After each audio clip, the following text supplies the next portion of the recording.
আমি মনে হয় যে কারো কি বলে সামাজিক গণমাধ্যমে বা কোথায় কি লিখলো বললো তাতে কোনো যায় আসে না।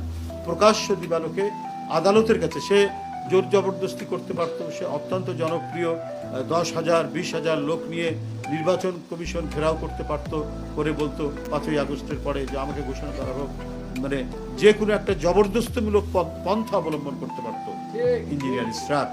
সেটা তো সে করেনি, সে আইনি প্রক্রিয়ায় গেছে।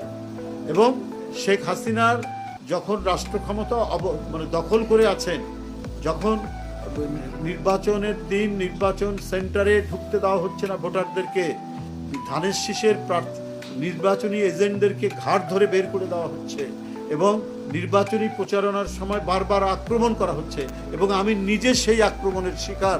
লাউরান রক্তাক্ত করা হয়েছিল আমাকে। তো কি নির্বাচন, সন্ত্রাসী নির্বাচন আপনারা দেখেছেন।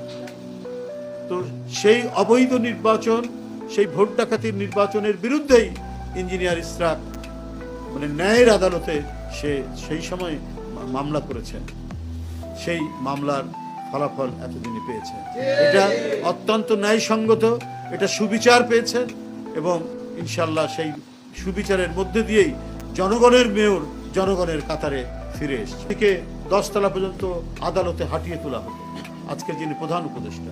এই কারণে তিনি